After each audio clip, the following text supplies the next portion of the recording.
أهلا بيكم معايا في رحلتنا لتعلم المبادئ الأساسية لجوجل شيت.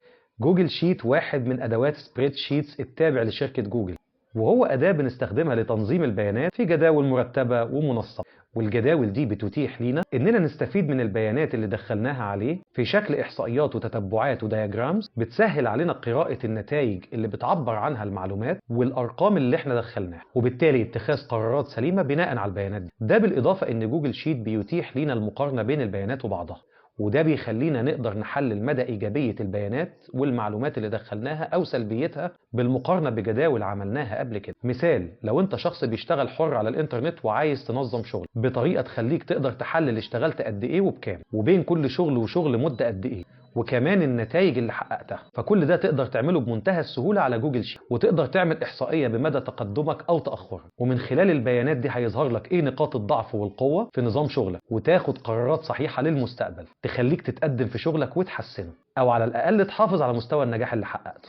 يلا بينا نكتشف أداة جوجل شيت من الصفر للاحتراف. دلوقتي في 3 طرق بنستخدمها للدخول لجوجل شيت. أول طريقة في إني أكتب الأدرس ده،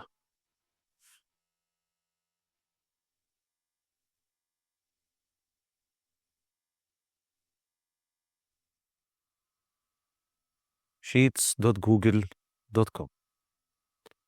طبعا بمجرد ما بدخل على اللينك ده بتظهر لي الصفحة دي بالشكل ده.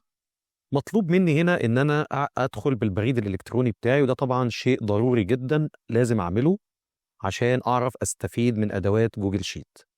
في حالة لما ما يكونش فيه بريد إلكتروني ببدأ أدخل على اختيار إنشاء حساب. من الاختيار ده هو بيديني 3 أمور أختار من بينهم. هل أنا هعمل البريد الإلكتروني ده لاستخدامي الشخصي، ولا هعمله لطفل ليا، أو هعمله للعمل أو لنشاطي التجاري؟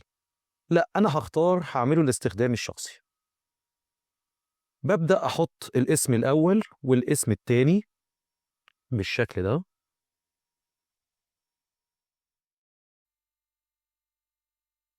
بعد ما حطيت الاسم الأول والاسم التاني بختار التالي. ببدأ أحط المعلومات الأساسية عندي بشكل عادي جدا: تاريخ الميلاد، يوم وشهر وسنة، النوع ذكر، وبعد كده ببتدي أقول له التالي.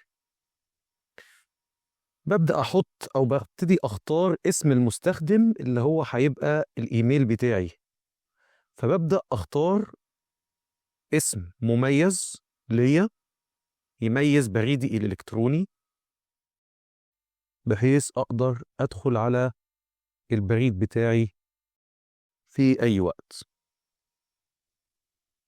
وليكن بالشكل ده، وبقول له التالي.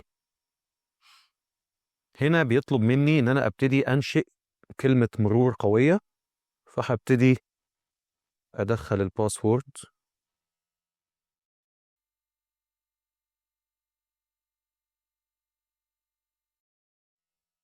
طبعا الباسورد لازم يكون عبارة عن حروف وأرقام ورموز عشان يضمن إن الباسورد يبقى قوي ومش سهل حد يخترق الحساب بتاعك أو الإيميل بتاعك. بس وبالطريقة دي أنا أبتدي أدخل على المرحلة اللي بعد كده اللي هو إنشاء الإيميل.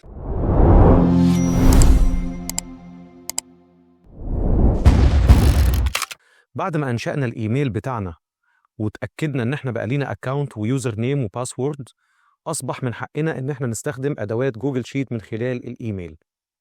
طبعا عملية الدخول على جوجل شيت زي ما قلنا في بداية الحلقة أو في بداية الفيديو إن إحنا بندخل من خلال الأدرس ده sheets.google.com. دي الطريقة الأولى للدخول للواجهة دي زي ما أنتم شايفين. الطريقة التانية إن أنا بروح لل9 نقط اللي على اليمين هنا، في 9 نقط جنب صورتي هنا بتاعت البروفايل، تحتوي على جوجل أبس، مجموعة من الأبليكيشنز الخاصة بجوجل. ببدأ أدور على جوجل شيت، أهو جوجل شيت أهو، ببدأ أدخل عليه، فهيديني نفس الواجهة اللي أنا دخلتها من عنوان الأدرس بار. الطريقة الثالثة لدخول إلى جوجل شيت من خلال المين منيو أو القائمة الرئيسية. القائمة الرئيسية بتحتوي على مجموعة من الأدوات الخاصة بجوجل، هلاقي من بينها أداة جوجل شيت. طبعا لما نيجي نبص للواجهة الرئيسية هنا هنلاقي إن هي فيها مجموعة من النيو سبريد شيتس، منها البلانك سبريد شيت، ودي أداة فاضية تماما أو يعني صفحة فاضية تماما، وجنب منها مجموعة من التمبلتس اللي احنا ممكن نستخدمها في مهام محددة. طبعا ده مش موضوعنا دلوقتي، احنا في الكورس بتاع المبتدئين هنبدأ نكون بلانك سبريد شيت، هنمسك الجدول من أوله خالص عشان نبدأ نكون جدول من البداية خالص. طبعا الريسنت سبريد شيتس دي بتبقى مجموعة من الفايلات اللي هي كانت مفتوحة قبل كده، بتبقى واضحة بالنسبة لك هنا على سبيل إنها شورت كاتس عشان تقدر تدخل على ملف قديم أو حاجة أنت كنت فاتحها قبل كده بدون ما تدور. خلينا في موضوعنا، إحنا دلوقتي هندخل على بلانك سبريد شيت. طبعا زي ما حضراتكم شايفين الواجهة اللي قدامي هنا بتحتوي على مجموعة من الأعمدة ومجموعة من الصفوف، وطبعا ممكن من خلال الجزء ده ببتدي أدي اسم للفايل بتاعي، وليكن كورس تعليم جوجل شيت للمبتدئين. ومن هنا هنبتدي رحلتنا مع التعلم لجوجل شيت. من فوائد ومميزات جوجل شيت زي ما انتم شايفين إنه هو برنامج مجاني تماما، على عكس الإكسل. البرنامج ده بيتيح ليك إنك انت تستخدمه أونلاين، يعني مش هتحتاج تنزله على الجهاز بتاعك، مش هياخد مساحة من جهازك على الإطلاق.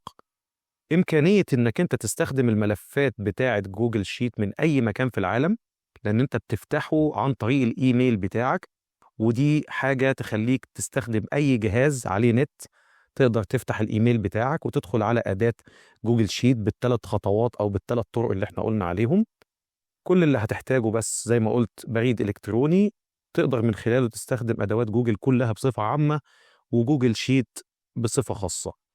ودي ميزة طبعا هتخليك ما تستعملش أي فلاشات أو أي أدوات تخزين أو إنك أنت تشيل اللابتوب بتاعك مخصوص عشان تروح بيه في حتة تانية. لا، أنت بمجرد ما دخلت الإيميل بتاعك والباسورد وفتحت أداة جوجل شيت زي ما اتعلمنا، تقدر تستعرض ملفاتك وشغلك من أي مكان في العالم.